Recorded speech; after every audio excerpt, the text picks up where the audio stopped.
Hello, everyone, and welcome to the first ever episode of Cartoon Soup Podcast. This is our first episode switching from the Mediocre Takes podcast to Cartoon Soup, and today we're talking about a weird ass movie, Batman the Killing Joke. Let's just get started. After some unnecessary filler, Barbara Gordon is shot. I wrote a shit by the Joker. Barbara Gordon is shot by the Joker, and the Joker kidnaps Jim Gordon. Despite literally being tortured, Jim Gordon says that the Joker should be taken in by the book. Batman goes after the Joker, and it's unclear whether or not he killed the Joker at the end or went by the book. And yeah, that's basically this movie. Okay. The first 20 minutes were so unnecessary. I just had to say that. Like, I get this had to be a movie for like it to make money or whatever, but it definitely could have just been a short film. And I stand by that. And I just feel like the first 20 minutes, I did not care because it was just so bad. Batman literally runs someone over. And like during the beginning of the movie, they talk about how Barbara almost killed someone and how you should never go over the edge, quote unquote. You literally ran someone over. What are you talking about? Like I understand that this is cartoon logic, but I just feel like I felt like when they were talking about going over the edge, I thought they were talking about like killing someone. That's where I was thinking. So the fact that he just ran someone over, I don't know. It just didn't make sense in my head. Technically, he sideswept him. Okay, but that's Technically, but that's technically he didn't but run him over. he still hit him with the car. Like like he would have been dead. Like I don't think that man is alive. So the best way I can explain this is that Barbara was used as an object in this to further Wait, explain. Oh, wait. I'm getting to it. okay. I am getting All I'll to it. say is it makes sense that Batman could gravely injure one person and then also yell at Barbara for hitting somebody. Mel, you could have warned me about what happened in this movie. I felt so grossed out and so surprised. Like I was genuinely enjoying some part of the movie. I honestly don't remember what I was enjoying. Okay, so here's what I was enjoying about it. I knew that this was going to be about Barbara and how she lost her ability to walk. So I was like, oh my god, I feel like they're gonna do an amazing job at this. I just feel it in my bones. And then Barbara and Batman were fighting, and I was like, oh, this is okay so far. Like this is decent. And then they stop for a moment, and I'm like, wait a goddamn minute. I'm like, "Oh my god, please don't tell me." And then they kiss. And I'm like, "What?" And I then they just fuck under the eyes of a gargoyle. I just could not. I feel like it was going somewhere and then I was so disappointed. And this is why I cannot trust Batman movies anymore. It was just so wrong on so many levels. Like there's a reason you don't have romantic relationships with your boss. Like it's called power dynamics, honey. Search it up. Because like Batman and Batgirl have like a mentor student relationship. So it felt so wrong. I will never understand stories that have a romance between Batgirl and Batman. I just don't get it. I don't understand the appeal. He's older. He's her mentor, as we've stated before. He's her boss, as we stated before. And he's worked with her dad for years. We literally get a scene where Gordon is scrapbooking and he has this noose cutout of Batman and Joker, and he's like, do you remember this, Barbara? And Barbara was like, oh, I was a kid back then, which is implying that Batman is so much older than her. And I just don't understand how you can look at their dynamic and say they should fuck. Maybe that's just me though. Maybe I'm just not edgy enough. And like, I'll take Talia and Batman before I take that bullshit. Not the Talia we got in the previous Batman movies. Literally just any version of Talia who doesn't sexually assault people. Yeah, and I was gonna say, like, the vibes I got from Barbara in this movie was college student, and like Batman's an old man. Like, what? It was just so wrong. Speaking of Barbara, why did we get a butt shot of Barbara in this movie? Also, we did get like a boob shot, and it's just so bad. Like, you can tell what these wearers are like. And okay, I get that part of the argument about this movie is that it's trying to shock you for the purpose of like trying to show like is Joker in the right or is Batman in the right or blah blah blah. There is a difference between shock value for shock value's sake and shock value to prove a point. And I felt like the weird shot where we could see Joker undressing Barbara was just shock value for shock value's sake. It did not need to be there. Like I understand the part of Barbara getting shot. Well, actually I don't because I feel like other than her getting shot, she has no use in this movie other than the beginning. Like I understand that to an extent, but there's like levels to this that just felt like shock value for no reason, and it genuinely made me angry and annoyed, and I did not like this movie for that reason. Okay, another note: do you think Jim Gordon cheated on his pregnant wife in this movie? That's a good question, and I think no. I think no. I think Why? I I think it was the scrapbooking. I feel like a man who scrapbooks does not cheat on his wife. You know what? I agree with you. For this one time, I agree with you. There's too much mess, and I don't want it to be messier. Yeah. Yeah, and that's a rare thing for us to say. I feel like we've definitely said he hasn't cheated on his wife at least once before this, right? Or is this the This first is my time? first time saying it. You said it once before, I think, but Okay, then I was like, "But the writers of the movie," and you're like, "Never mind, he did cheat." you're right, you're right. So I think this is our first time saying it.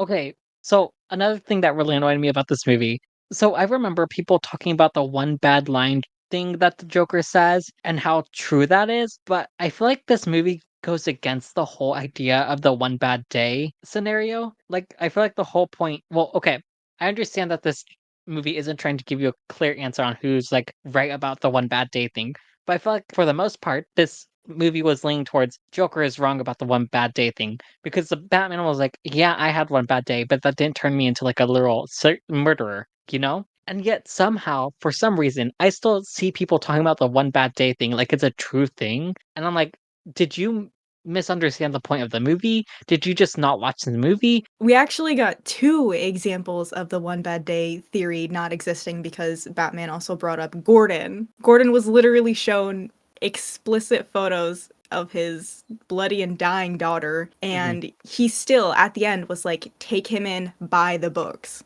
So Yeah. we got Yeah. 2 examples. And I feel like everyone just missed the point, and I'm not surprised, but I am disappointed. And I definitely need everyone to rewatch this movie or read the comic and use their brain, that thing in your head.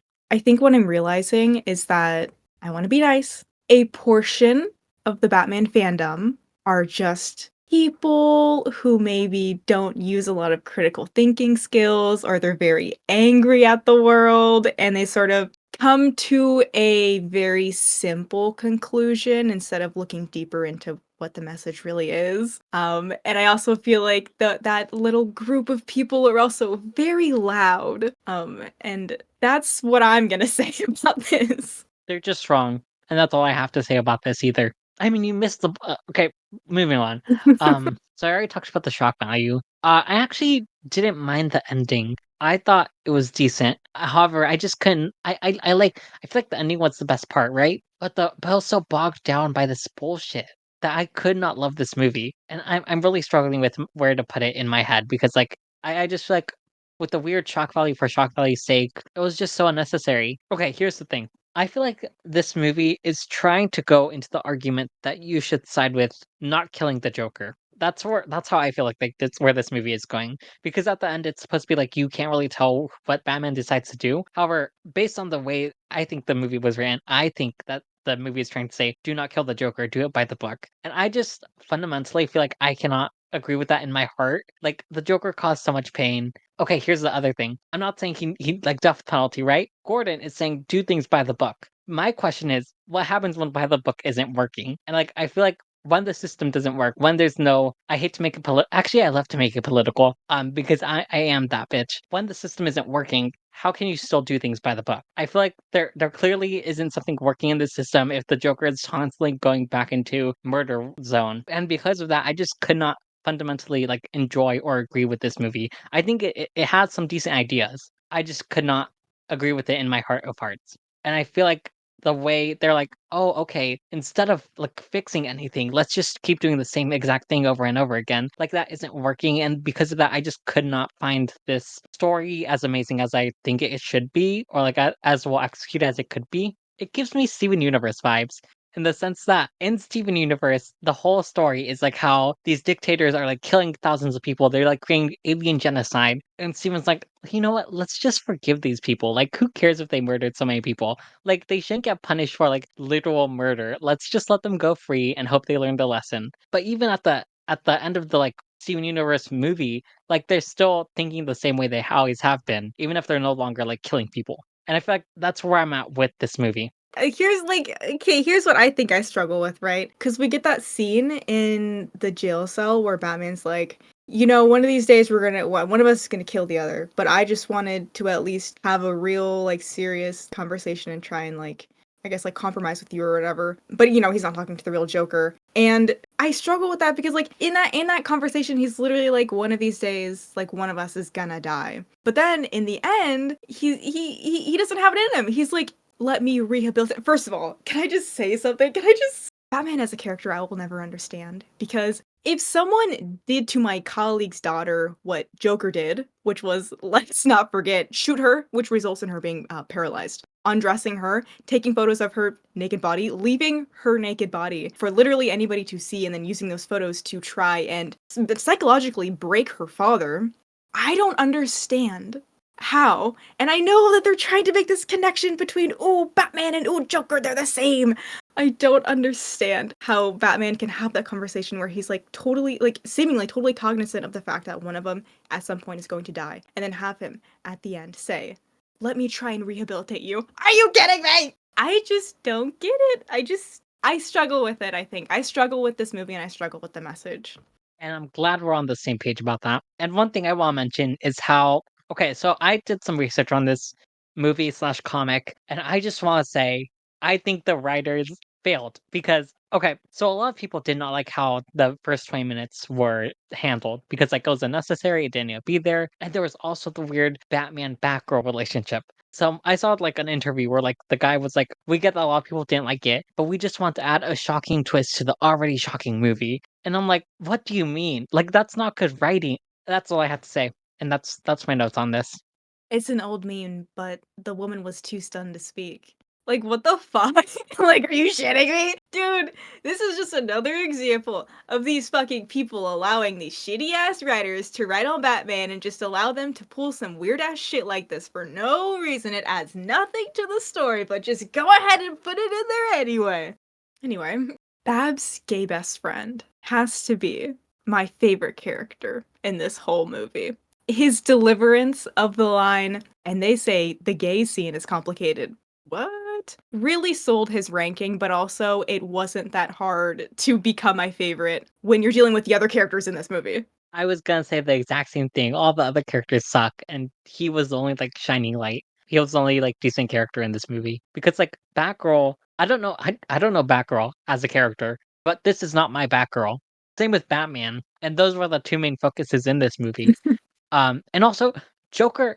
Okay, so we talked about this. I feel like Joker with a backstory does not make sense, and I feel like he shouldn't have one. And we can talk about that right now. Because I was going to ask you, what are your thoughts on him and him having a backstory? So here's my thing. I think Joker is so much more impactful when you don't know what his history is. And I feel like you can do so much more with him when you don't know what his history is. So I feel like to have this whole thing where like, oh, he was just a regular dude kind of ruins the magic of the Joker. I feel like for me personally. But that's just how I feel. No, I agree, and I've said this before multiple times whenever we watch a movie where they give the Joker, like, a background story, and honestly, it's a cardinal sin in the Book of Mal. It's written right there, "Thou shalt not give the Joker a backstory," and I think what makes this even more heinous is they give him a backstory, and they made him pathetic. They made him a pathetic deadbeat chump who tried to become a comedian instead of just getting a 9 to 5 to take care of your wife and child. And here's the thing, he's so paranoid and he's so in his head, and he like you can see that he becomes like a little manic, and he teeters on the line of like almost being abusive towards his wife. And the whole time his wife is like, I mean, I love you so much, and I you always make me laugh. And it's like, you're with a schmuck. You're with a schmuck. And I Have just don't like that. standards. Yeah. But yeah, I hate him having a background story. I agree with you. I don't know, I just think the idea of him just being a guy and then randomly seeing Batman and then just being like, "He needs to be my new personality," is just something that's so much more intriguing and so much more fascinating, and I feel like the kind of connection that's created when you have that kind of origin is so much more interesting than Batman just being like the reason you turned. Okay, question. What do you think? Okay, so Joker backstory in general, bad. What do you specifically think of the idea of Batman creating the Joker? I don't like it. Why? Well, Batman creating the Joker in the way that Batman directly did something that created the Joker. I don't like that, and I'm not really sure why. But I think maybe I can connect it to the fact that okay, because this just like popped in my head, but like the idea of Batman creating the Joker and then the Joker in a way creating Red Hood by killing Jason Todd and then also creating Oracle by paralyzing Barbara Gordon. I just feel like it's sort of like a tit for tat thing where it's like you made me so now I'll make them, even though it's sort of like Joker's creation of those two characters is sort of an inadvertent thing. He just wanted to like hurt Batman. But I think the idea of Joker trying to harm people just because he wants to and not because that's what Batman did to him seems so much more fascinating. I feel like makes him such a more interesting character to look at. So I think Batman having no strings attached to the Joker makes everything that the Joker does to the Batman so much more interesting and so much more nefarious. I agree with you 100%. I also do not really like it when they have a history. I just like, okay, here's my thing. I just don't like it when characters have like these long-standing histories. Mostly because like, I don't know, I feel like then we have to like connect everything, and I just don't personally like it in my head. So yeah. Okay. What else do I have to say? Okay, you know, when Bruce was talking to Babs about how she's not his equal because she hasn't been taken to the edge of the abyss where hope dies. Listen, I understand Batman is edgy, but when he says shit like this, I can't help but cringe. Like, I don't know, he just like he puts on his like emo like middle school kid mask and it's like, dude, you need to calm down. Like, I understand or whatever, but it's like sometimes he just says shit and it makes me cringe. It reminds me of those like Joker memes. You're so right. But like Yeah. modern Joker. Yeah. Yeah. Society, Batman. Oh god, society. Okay, so we already brought up our disinterest with the relationship between Babs and Bruce. It sucks that they added their relationship to the movie, especially since it wasn't in the comic, because it made me so disinterested in like a good part of this movie. And I also just don't like how Barbara was used in this film. I didn't like how she was used at first to explore Batman's psyche, and then later used as a tool and an object that Joker uses to try and break Gordon and also like entice Batman to him. I feel like the message of the story could have been so much more impactful if instead of Gordon saying, do it by the book, Barbara said it. That is true. Because I think that because Barbara went through something. What did Gordon Yeah. do? Gordon just saw a glimpse of what his daughter went through. Yeah. Barbara is sitting in a hospital bed. She is paralyzed. She is literally like having flashbacks of what she just saw. She's like, Hmm. you didn't see his eyes, Batman. He's like, he's over the edge. It would be significantly more impactful if she was the one who said that. Yeah. And also, that would give her, like, so much more agency as a character. I just feel like the way they used her in this movie was not good. An honest waste, especially since the comic is so highly regarded. Okay, that's it. Overall thoughts, Marco? Overall, I just couldn't love this movie. I feel like I kinda liked the idea of it, but the way it was executed in this movie with the so much unnecessary backstory of what happened before the Joker came back into the scene, with, like, I forgot that weird crime boss guy, just was so unnecessary. It didn't need to be there. The weird relationship between Batgirl and Batman was gross, disgusting, wrong on so many levels, and I just like, why are the writers like that? Why are men like this? That's my question of the day. I just could not love it because, like, even though the, like, ending was pretty amazing, I feel like, everything else was just horrible for the most part. Yeah, what sucks is that the comic that this movie is based off was impactful. It's the origin of Oracle, right? This has one of the most popular Joker origin stories.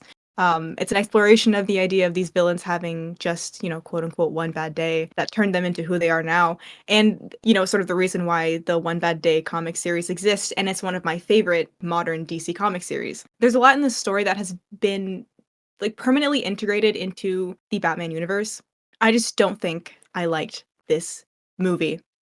Okay, Mal, I asked you this before, and I'll ask you it again. If you had to predict where you rank this from S to F, where would you place it? The I have to silence give is it. deafening.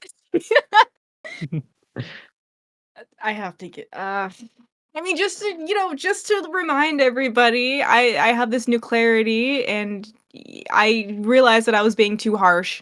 on my previous movies, and I do have to do a lot of rearranging. Just want to put that I'm giving it a C. Really?